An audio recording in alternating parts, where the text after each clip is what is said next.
Good afternoon, and welcome to the first inaugural Bookmarks, a new program sponsored by the Temple Sinai Library Committee. As chair of the committee, I'm very fortunate to work with a terrific group of volunteers, many of whom are here today. Linda Goldman, Marilyn Bowie, and Pam Brandman greeted you at the front door. Heidi Slater, who you've met in the green shirt, and Shalom Gordon. Go ahead, do it. All right.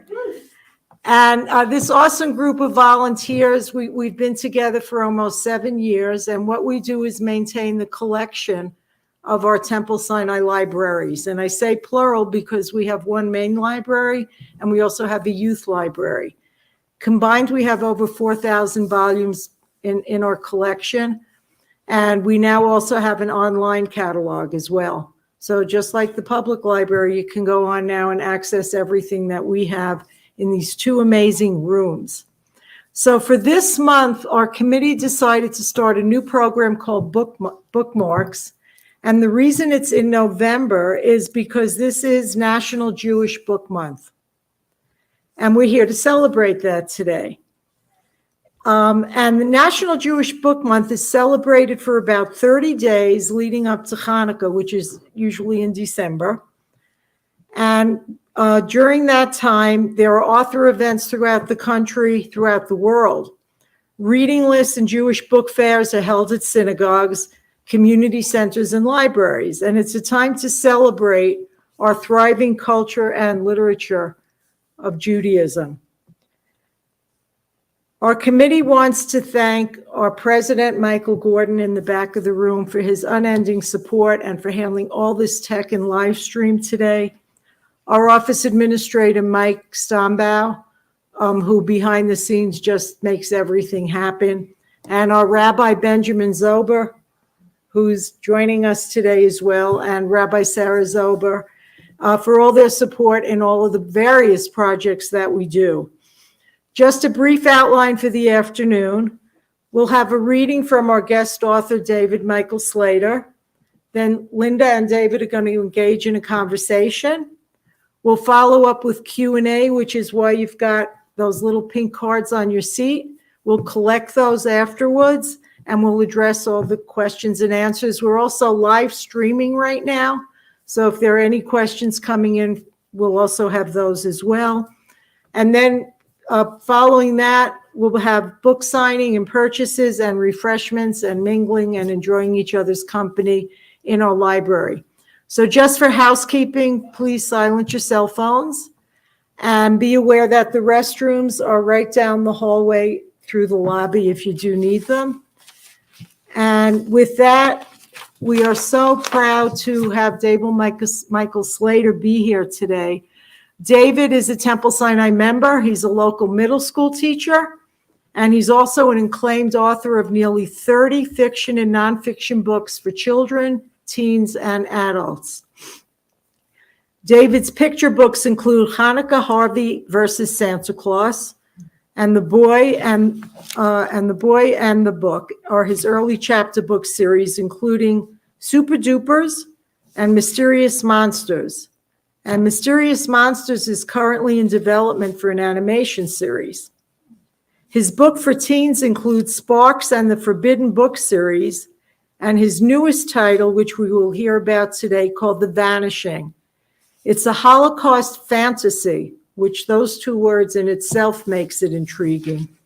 And it was just released. The book has been praised by Holocaust authors, professors, professionals, and 6 National Jewish Book Award winners. And discussions are currently underway with a motion picture Hollywood production for the film rights.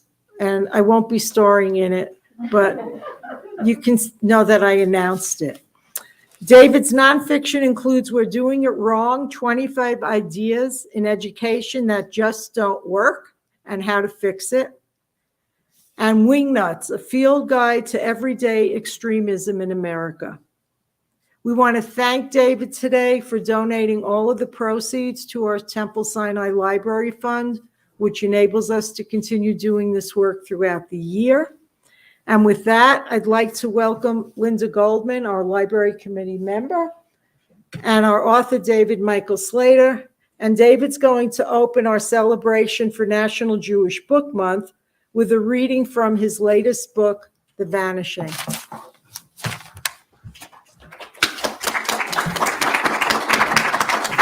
Thanks, Jill. Thanks, everybody, for coming. Thank you, Rabbi Ben and Sarah, for having me. Thank you to the library committee and to everyone behind the scenes making this work. It's really, every author, I think, hopes that they write a book that is timed perfectly for a cultural moment. But this isn't really, it's not wonderful that that's the case here, I think. You know, with the current climate in the country, things are scary. So it's an honor and a privilege to be able to engage in conversations about this book at this particular time, as unfortunate as it all might be. So Holocaust fantasy, you said intriguing, which is great, because it's also like it gets an eyebrow raise from anyone I mention it to. The story is about Sophie Siegel, an 11-year-old girl living in Nazi Germany, who witnesses a horrific crime that turns her invisible. And then the plot follows her throughout the war. I'm going to read a bit, not quite right at the beginning, but just after the beginning. So to set the stage a little bit, when the book begins, you meet Sophie. She's getting out of bed. She is super excited for school. She's in her third hometown because her father has antenna up for things deteriorating for Jews in Germany and keeps moving them. But she's happy in this little town called Ortschaft, and she's super excited this day because she's going to be the top student, and she's going to have her name put on the pyramid of top students on the chalkboard, and she's thrilled. But when she wakes up, she finds that her mother's been up all night sewing stars on all of her clothes, and that's where the sense that things are falling apart happen. She walks to school with her 9-year-old best friend who lives on the other side of the wall of their attached row houses. And in class, her class salutes Hitler. Then they're shown a film of a speech by Hitler. And then is where I'm going to pick up reading, and I'll read you a scene. So again, thank you so much for coming. Let me also apologize because I'm going to attempt a little bit of German accent, and it's probably going to be terrible. I especially apologize to Amy Weideman, if you're out there. She's the wonderful audiobook reader who does all the accents brilliantly. So I'm going to probably not live up. I know I will not live up to that. But here we go. With that, the projector was switched off and the lights were switched on.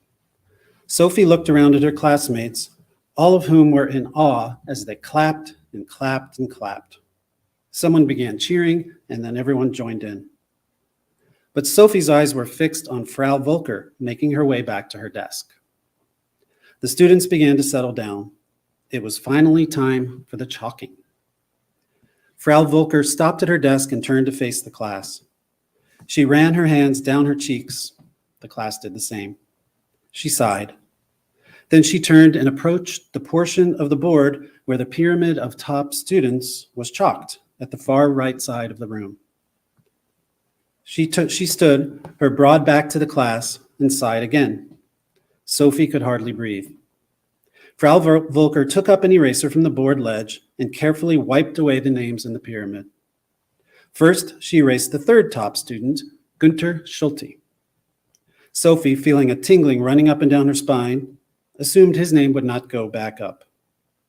Next, Frau Volker erased the second top student, Bruna Müller, Sophie's desk mate.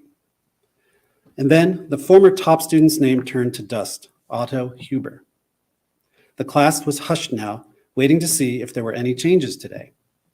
Frau Volker wrote Otto Huber on the third line. Wow, Sophie thought, he must have really slipped up. On the second line, Frau Volker wrote Günther Schulte. Sophie peeked at Bruna, who didn't seem to realize that she had fallen off the board and was trying to suppress a triumphant smile. Sophie held her breath as Frau Volker held the chalk up to list the top student. When she traced out an S, Bruna gasped and looked at Sophie with narrowed and now icy blue eyes. But at that very moment, there was a knock on the classroom door. Frau Volker turned around as the door opened to reveal Frau Schneider and a Nazi wearing a swastika armband. The sight of the Nazi caused the class to titter with excitement. He was tall, broad-shouldered, fair-haired, and had eyes like azure diamonds. He was as handsome as a man could be. Behind Frau Schneider and the Nazi stood a group of Jewish students. Giddy was one of them. He looked right at Sophie with wide eyes. This should have worried Sophie, but her only concern was the chalkboard. "Please excuse the interruption to your class, Frau Volker," said Frau Schneider. "I hope your students enjoyed the film, but I need to speak with Sophie Siegel if I may." All at once, the entire class looked to Sophie, whose face went white. "Sophie," said Frau Schneider, "please step into the hall." But Sophie remained in her seat, eyes locked on the board, blood thrumming in her ears. "Sophie," said Frau Schneider. Sophie could not take her eyes off the S on the top line in the pyramid of top students. She heard herself say, "Frau Volker, you didn't finish top student." "Sophie," Frau Volker said, running her hands down her cheeks, "did you not hear? Frau Schneider is asking to see you."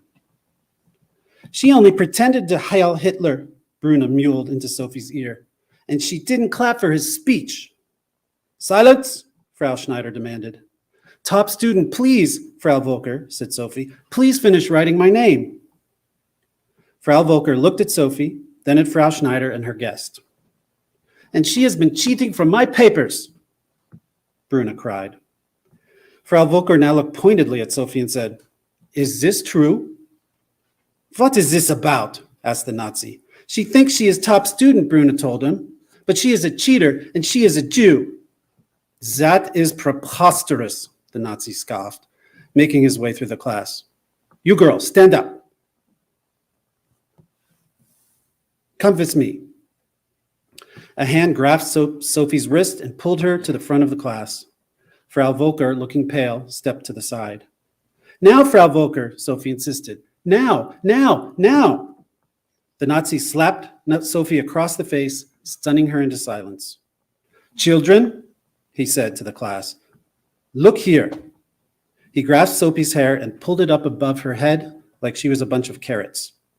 "Look at the tall forehead," he said. "We know from science that this indicates laziness." He let the hair fall. The class nodded in full agreement. The Nazi pinched Sophie's ear and pulled it out painfully.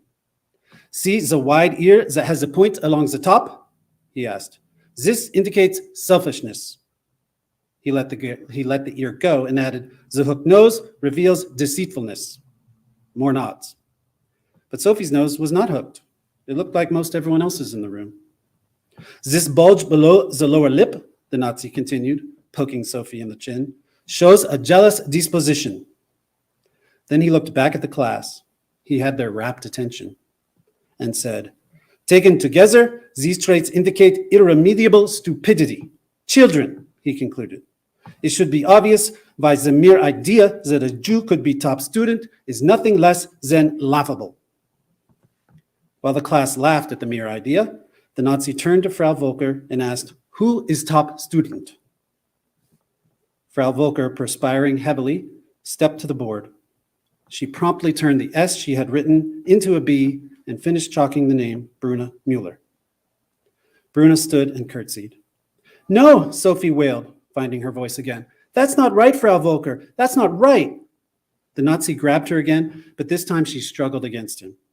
She went on wailing, "Chalk my name, Frau Volker, chalk my name," until he dragged her out of the classroom. That night, Sophie lay in the dark, reliving her mortification. The pain she somehow managed to shunt aside while it was happening, and then again while walking back home with Giddy and the rest of the Jews, was now lacerating her. A clammy mass under her blanket, she touched her forehead, her ears, her nose, her entire face. And she felt ashamed for doing so. She knew that nothing that awful man said was true, but it didn't really matter. The class believed every word. She hated that man. She hated her class. She hated Frau Volker and Frau Schneider. She hated that school. But what she hated most of all was that she was not allowed to go back. Sophie heard a scratching through the wall next to her, then several light taps, then more scratching. "We don't need a secret code, Giddy," she sighed. His bed was on the other side of the paper-thin wall. "Your forehead isn't tall," Giddy said. "Thanks, Giddy," Sophie said, sitting up. "And your ears aren't pointy." "Thanks, Giddy." "And your nose isn't bent." "Thanks, Giddy. But even if all those things were true, you would still be beautiful." A lump in her throat prevented Sophie from saying thank you again. She burrowed back under her blanket and mashed her face into the pillow to muffle her crying.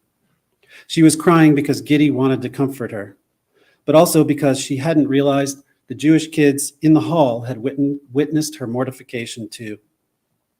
Giddy didn't say anything more, and soon she heard him snoring.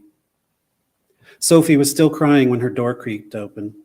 She knew it was her papa from the smell of wood shavings that was a permanent part of his person. She loved that smell. Even so, she wasn't coming out from under the covers. Benno sat down on her bed, causing it to sink dramatically. She knew he was going to tell her a story. "In the 16th century," her papa started, his low, resonant voice ringing in her ears, "in Prague, there was a great and powerful rabbi called Judah Lo ben Bezalel, who, from the mud of the river Vltava, created a giant, which he brought to life through spells and incantations." Sophie lay listening. "This giant, this golem," her papa said, "was 8 feet tall and had the strength of 100 men. "That's even bigger and stronger than you," Sophie couldn't help but respond. "What did it do, Papa?" "The Jews of Prague became his people, so he protected them. No one ever bothered them again." Sophie came out from under the covers and sat up. "Is that the end of the story?" she asked. She couldn't see her papa, but his presence in the dark was huge. "That is the end," he told her. "They lived happily ever after." "Why did you tell me such a short one, Papa?" Sophie was trying to decide whether or not she was annoyed. She liked the story. "You are my angel," Benno said, putting his heavy hands on her shoulders and squeezing them gently. "I will be your golem." He leaned over, kissed her on the top of her head, then went out of the room. Sophie laid back down and fell asleep. Thank you.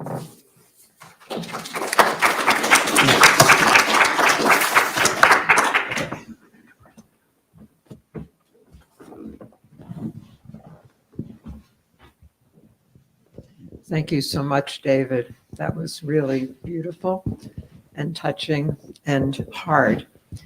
And I want to start the conversation this afternoon with a personal response, a reaction to the story when I read it. So when I first read this, even at the very beginning, I had tears in many sections, and I could not put the book down. And I thought later, isn't that interesting? How do you have tears and still want to continue to read? But I did. So tell me about how you would respond to something like that, hearing about one person's response to the book. It's humbling, first of all. You hope anything you write affects the reader and they find it compelling. And any single reader who tells you that that happened is, feels a little miraculous every time and wonderful. So thank you for that. But I was aware of the potential of readers not wanting to get through the whole book pretty quickly. The original first scene that when I wrote the first draft was the horrific scene in which she turns invisible. And after I read that, I thought, I'm not sure I would want to read it anymore. If that happened on page 1, even with the advice that you want to start with a bang. So I realized I needed to back up so that you could meet Sophie and meet her family, so you would actually really care when that happened. And of course, caring, I think, for the protagonist would be the main reason that anyone keeps reading a story, regardless of the ups and downs. But I also, looking back, it wasn't a conscious motive. though I know where it came from, and we can talk about that if you want, is that this isn't a book, despite how awful, despite the constant depictions of what I guess we could say would be the worst of humanity. The book is also about the best of humanity. And there's so much in it that's inspiring and touching about the capability people have. And I think that, you can tell me if that affected you. Other readers have said that's what kept them going, through the awful parts. I think that's absolutely what kept me going. But tell me a little bit more about what you were starting to talk about. You kind of broached a little bit in that, about where that came from for you. So this book has already had such a impact on my life, because in the process of, Jill was alluding to the reviews that came, because I was so uncertain about whether this book was just going to be a disaster and offensive to everyone. So before I even was sending it to publishers, I reached out to scholars and other authors of books, and it was their feedback that really gave me the confidence to share the book. And after, the book was already written, one of these scholars, his name is Professor Arthur Shostak. He's a retired professor. And in conversation with him, he really liked the book, and he sent me his book, this wonderful book called Hidden Altruism. He's on a mission because he thinks that we're making a mistake with Holocaust education. He thinks there are two stories. There's what he calls the horror story, and it absolutely has to be told. But he thinks we are erring on the fact that that's pretty much the only story people get. And what he's afraid of, and it resonates as potentially correct to me, is that it drives people away. People shut it down, keep it out. And so he wants to tell the helper story, right? And so that book is a history of the Holocaust told through that lens. And I wasn't consciously doing that, but looking back, he told me that's why one of the things he loved about this book is that it was as much the helper story as it was the horror story. Not only does it include the helper story, but it weaves those stories together so magically. And I want to read another quote from a professor that has read the book, and that's Michael Berenbaum. And he wrote, "The Vanishing is a serious, powerful, and insightful exploration of the Holocaust that using elements of fantasy, takes readers places that no memoir ever could." So I want to talk a little bit about how you weave the fantasy in with the history, in with the narrative, in a way that creates a lot of depth. Were you conscious of this as you were writing? Is it something that you intended all along? How did that unfold in the way that it did, combining all these elements? I don't have a formula for it. Oh. I really don't. First of all, Professor Berenbaum was one of the first people to read it, and that was extremely encouraging to me. And the fact that he has like a global reputation. So I've had other discussions with people who,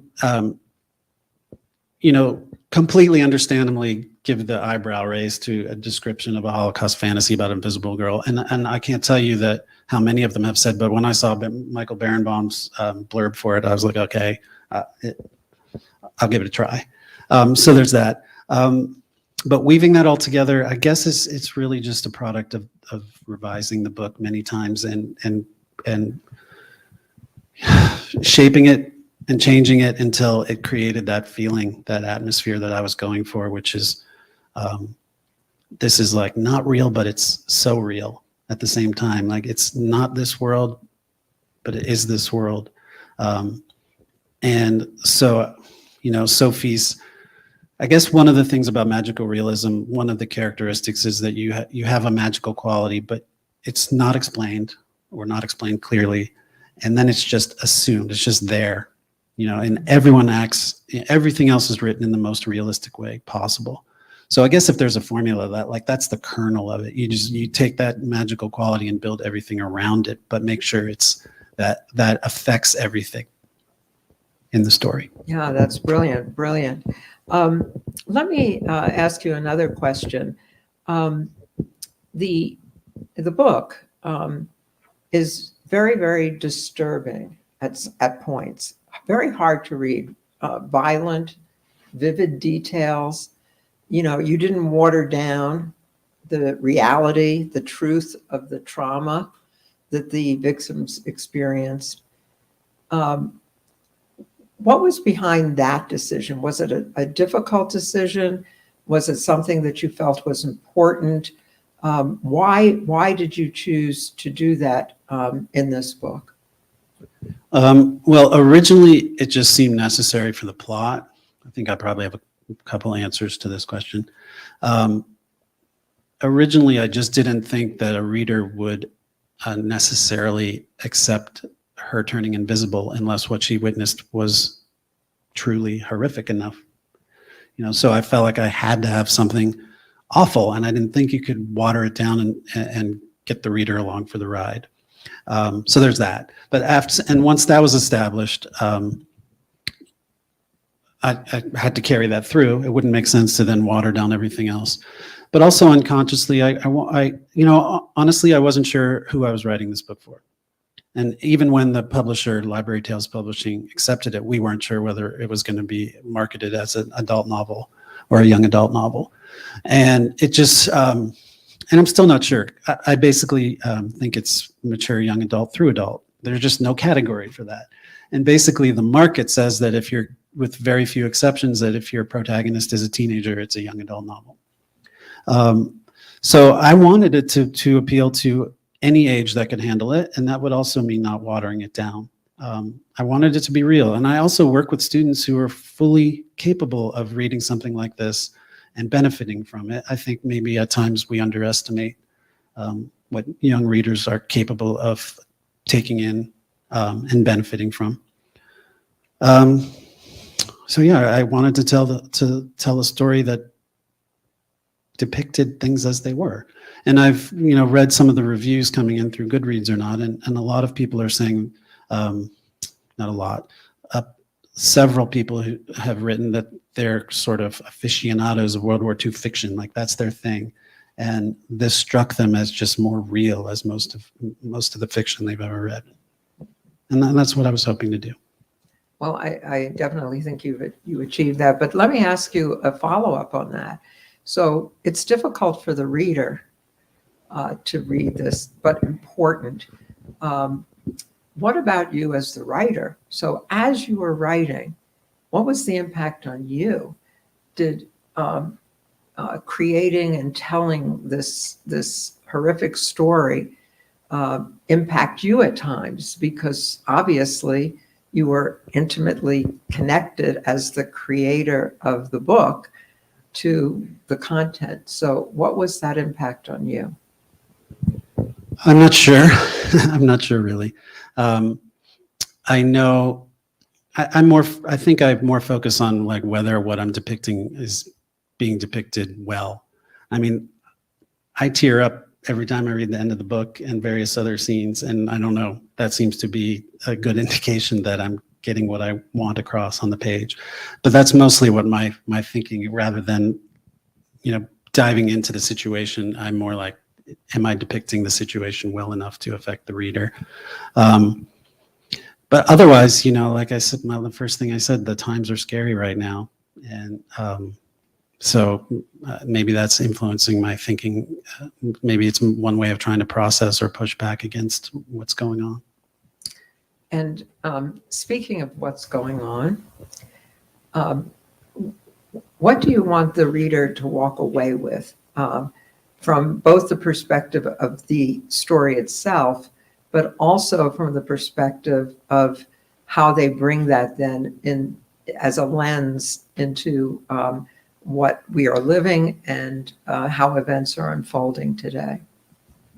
Well, I'm hoping the book reaches and affects different readers differently, because I think this has one of the most gratifying feedback I'm getting about the book is that it has the potential anyway to really reach an entire new generation of readers who might not ever expose themselves to a story like this because of the unique way fantasy is introduced to the scenario.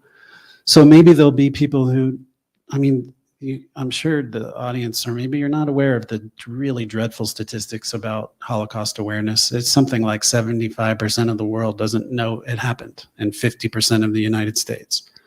So it would be humbling and wonderful if this just reaches people and just inspires them to say, there's a note in the back that explains that this is fiction and that I've made some significant alterations in places, things happened.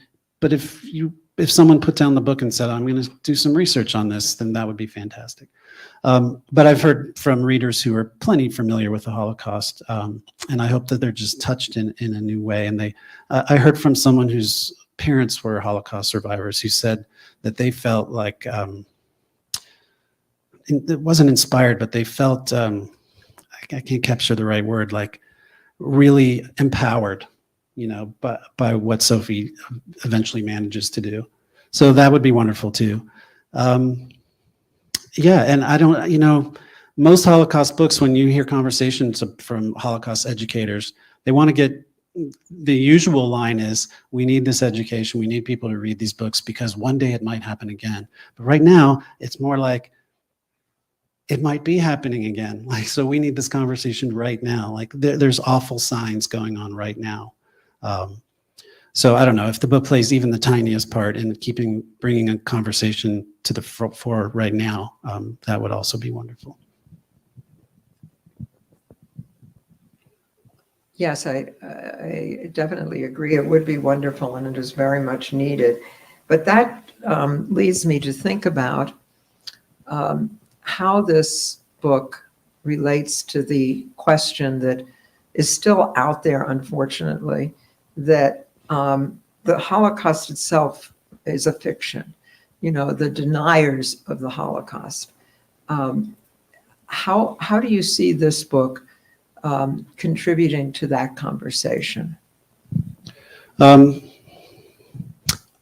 don't know. That is definitely why there's a very clear afterword from me saying what's fiction and what's not, and that I tried to depict the kind of events that absolutely happened or absolutely could have happened, and nothing that's completely out of the ballpark. I don't know. Holocaust deniers are, they're relentless and they're clever, and I would hope this book wouldn't serve any of their purposes, since it's so clearly fictional and has an invisible person walking around in it. So I hope that it will be irrelevant to them.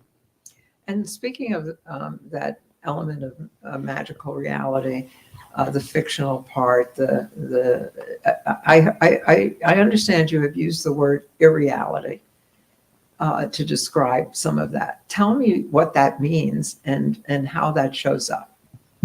Sure. So my favorite author, one of two authors, but the main author that inspired me to become a writer is the Argentine magical realist Jorge Luis Borges, who, if he's not the father of magical realism, he's one of them. And he's famous for completely inventing genres. One example would be, and he only wrote short stories. So there might be a phony book review written by a imaginary scholar about a book that was never written, with footnotes, like by other fake scholars, like layers of stuff like that. And he played with time and infinity, and he just, for me, created a feeling that I've never forgotten since I read the very first story by him, and he called it irreality. So this feeling that like I was trying to poorly describe earlier, like you're in a world that is your world, but also isn't your world. And if it isn't your world, it's saying something profound about your world. So I think that's what it boils down to. And that's what I think possibly could be the value of a fantastic element in a real situation where you're trying to communicate something that isn't easily communicated otherwise. So that becomes an important vehicle for that kind of communication. Speaking of authors, who are the authors that have inspired you? You mentioned one, but have there been others that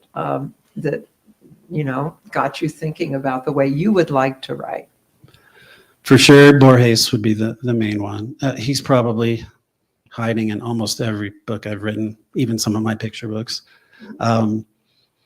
Otherwise, as far as Jewish magical realism, Steve Stern, I think, even though he's won the National Jewish Book Award and he's highly praised, I think he's criminally unrecognized. He just writes incredible. His books don't have one element of magic. They're just full of Jewish magic and folklore, fable, and I'll mention The Angel of Forgetfulness and The Pinch are two of his books. He did a blurb too. That was one of my moments. I wrote him a fan letter actually a couple years ago after I read one of his books. He teaches, I think, at Skidmore, and so it's easy to find his email, right? So I emailed him, and he said, and I know this as another author. He's like, you'd be surprised I never hear from anybody, and so he was grateful for that. And then he offered to read this, and I was terrified that he wouldn't like it, but he did. And maybe a little Michael Chabon creeps in here as well. And I guess I was probably influenced a little bit by Quentin Tarantino's Holocaust revenge movie, which was actually a little too violent for me, but I still, the feeling of empowerment of watching revenge against the Nazis is probably a little bit of an inspiration in this story as well. And speaking of your writing, so I want to get a peek into your world. Do you write every day? You're prolific. You have so many projects that you have completed. But how do you do that? Do you get up every day and write at a certain time? Do you write only when you feel like it? What is that process for you of creating something like this?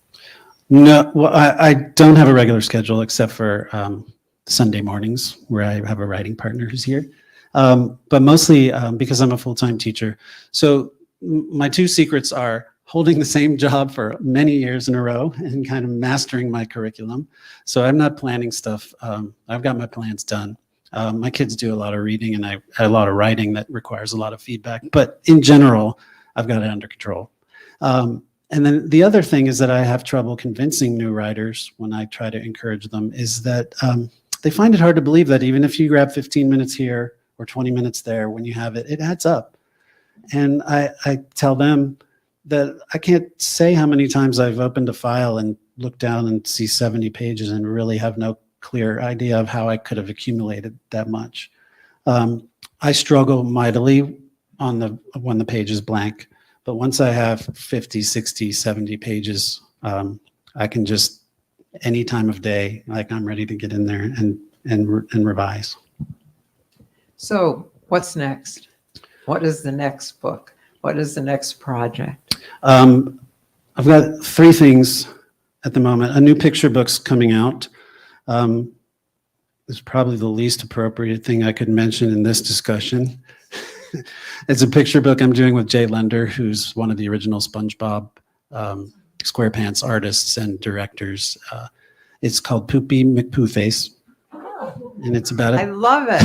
My 6-year-old grandson would think that's amazing. Yeah, the art is absolutely hilarious. It's about a plucky piece of poop seeking its destiny. So that will be out if it's not banned in March.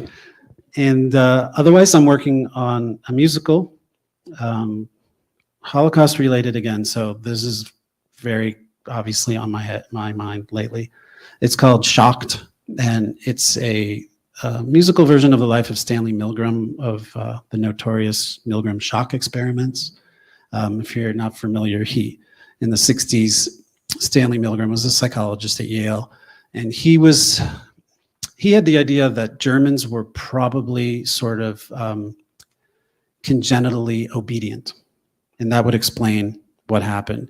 And in order to go study that, he wanted to set a baseline with Americans here. So he ran this study, assuming he would see very little obedience for this experiment where it was fake, of course, but the subjects didn't realize they weren't actually shocking someone, but they were shocked. They thought they were shocking them in response to orders from the tester on a memory experiment. Anyway, the results were they were frightening, to say the least. So, of course, if you know a lot about it, a lot of people don't consider it a valid study, but it's in every psychology textbook, and we'll never stop talking about it. So, valid or not, it's an important conversation. So, anyway, it's a musical about his life, and I'm working on a novel also, and that's called Ugly. And I don't know really how to describe it. It's a comic drama, kind of like a John Irving thing. That's all I'll say about that for right now. We have a lot to look forward to, a lot to look forward to.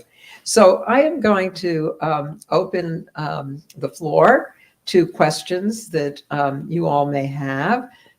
There will be folks walking throughout to give you your, to collect your cards. And those of you who are online, who are with us virtually, please feel free to put your comments in the chat. And we will also recognize those and bring those questions forward. So we will explore some of the questions that are on your mind. Oh, we have a whole bunch here. This is great. So David, the first one is, how do you select which excerpts to read at a time like this?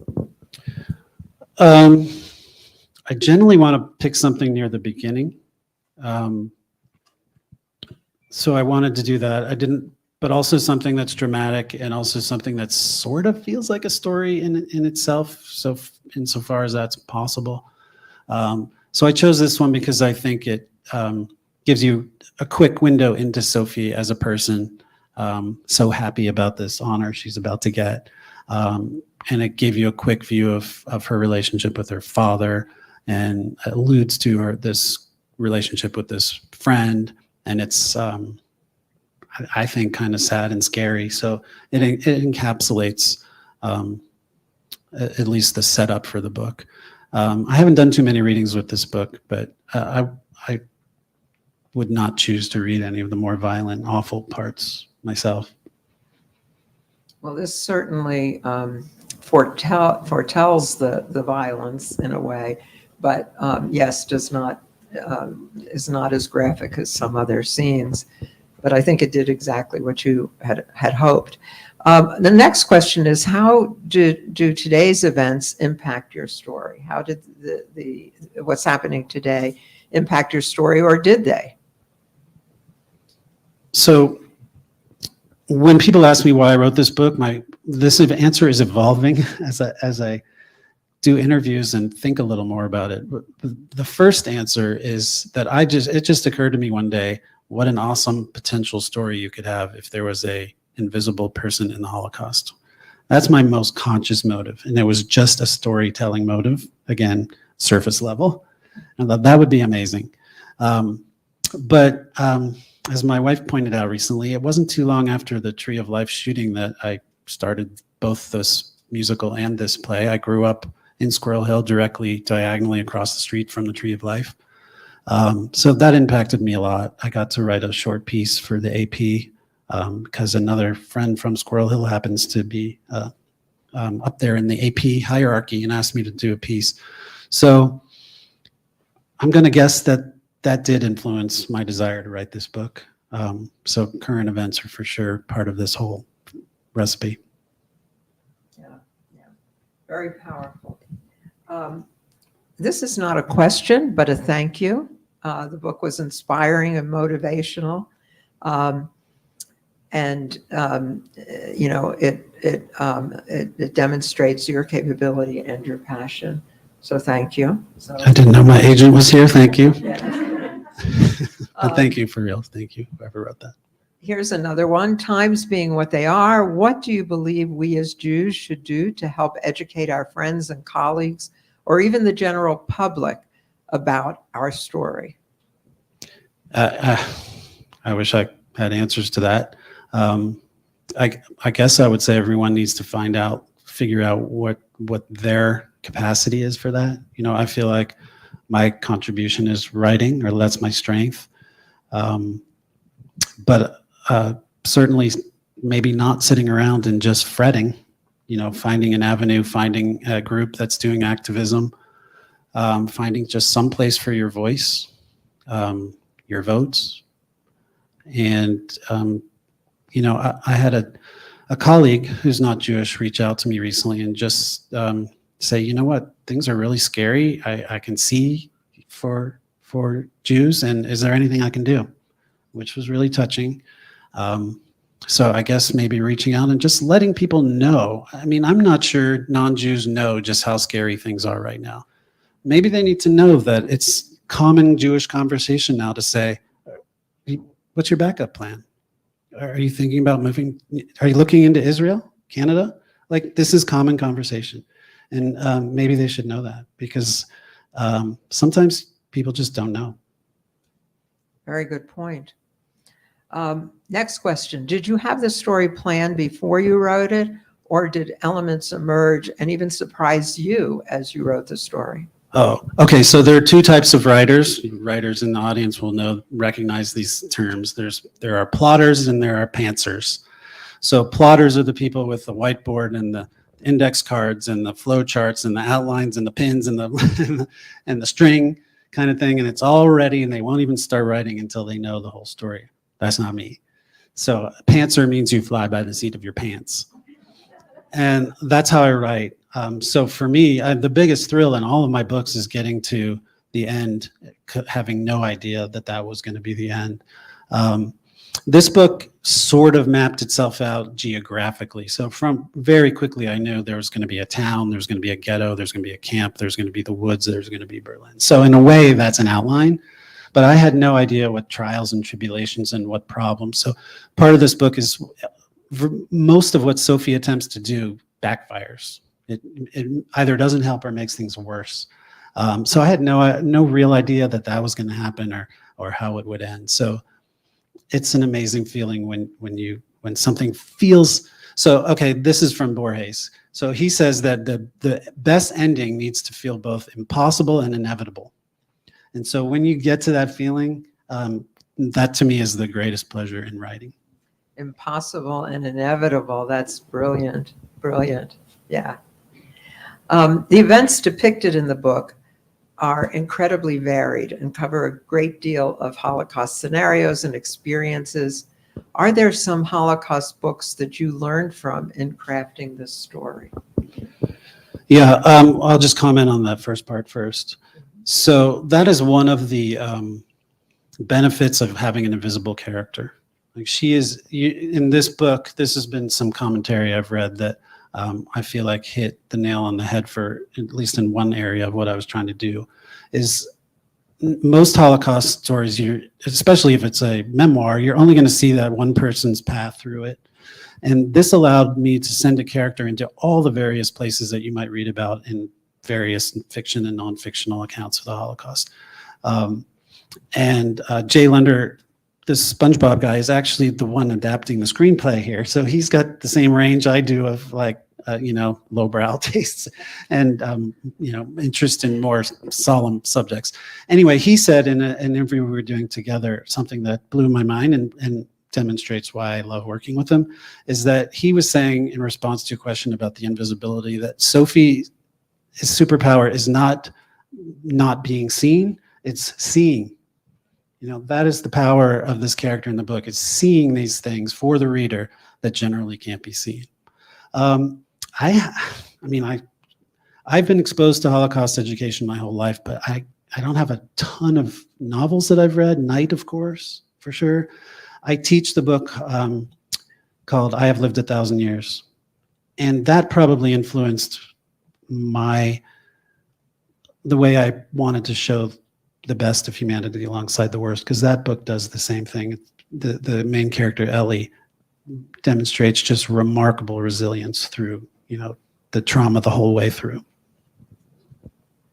That notion of seeing is a very powerful one. If you were invisible today, and you are here with us, what would you be seeing that maybe we're missing, that we don't have a lens for? Gosh,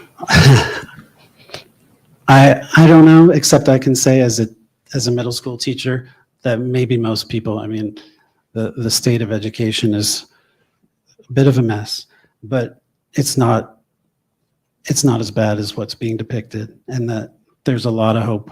My students are so fantastic. They're so empathetic. They're so interested. So, you know, when they do a project on the Holocaust every year, so I should give them some credit for inspiring and probably instructing me on some of this stuff, because every single year I learn something from one of their presentations that I didn't know. So that is one thing I see that maybe most people don't get to see every day. That is so hopeful. That is so wonderful to hear that. That's amazing. That's wonderful. The next is a series of questions. How long did it take you to write the book? Let's see. I think I started it during COVID, 2018, and probably finished before I'm going to say less than 2 years. And how much of this book do you think is nonfiction or fiction? The elements of nonfiction are in there, but how do you see that percentage? Oh, I don't know how to quantify it. I didn't try to depict specific historical events, only just it's really built. It's a pastiche of the things I said. I've been exposed to Holocaust education my whole life. The things that stuck with me, like as the most profound or off, for whatever reasons, are awful things or inspiring things. I just sewed those all together for this story. So it's fiction that's meant to communicate the emotional truth of the time period. That's what I'm going for. And do you have a favorite part of the book? I guess the ending. The ending. There's actually kind of two endings, and I love them both. I want to thank you so much. This was remarkable and insightful, and it really added to the story. And we have another question here. From the World Wide Web? Do you think that irrealism is sort of like faith? Is it connected to faith? Well, that's maybe beyond my ability to answer. Well, before you answer, there's a second part. Okay, maybe that'll help. Meaning a world that is real or realistic, but includes magical things like things that God makes happen. Well, the answer that occurs to me, if I were, said connect faith to irreality or magical realism, I would just say that magical realism is meant, in most cases, in many cases, and I think I've said this, is to communicate something profound that can't be communicated by just describing reality as it is. So I think there's a certain element in faith that, one, that can be done, and that two, there are deeper, more profound truths to be known that can only be known through story, through fiction, and maybe through magic, or stories of magic. Thank you. Well, I think we have our questions. I want to thank you so much, David. This was a lovely conversation, and certainly for me, and I hope for all of you, brought us a little bit closer to the core of the book and to you as a writer. So thank you so much. Thanks, Linda. Thanks, everybody.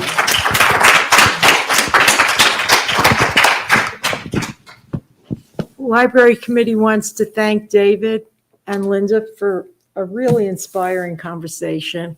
And thanks to all of you for choosing to spend a Sunday afternoon with us. You could have chosen to be a lot of other places. So we're glad that you were able to be here with us.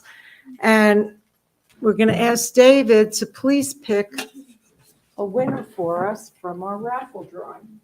And someone here has won a copy of David's book. Oh, got it? Okay. 981285.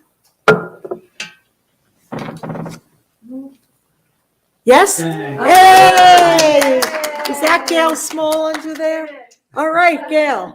Well, then, at the conclusion, David will be signing a book for you. Okay.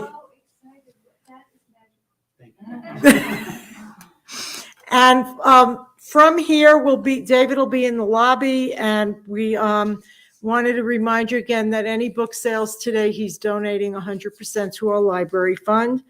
Please join us in the main library for refreshments. If you've enjoyed this afternoon's program and you'd like to learn more about programs that we're currently doing, just go to sinai-reno.org/library. For those of you who are members, we have a new program now called Restories, and the goal of it is to bring books to homebound members. So if you do know of anyone who has a yen to read and cannot get here, they can go online, look at our online public catalog. We'll bring them the books that they need. So it's not Uber for books, but it's us for books, I guess, right? And again, thank you for spending the afternoon with us, and we look forward to greeting everyone in the other room. Okay. Let me try and do this if I can from here.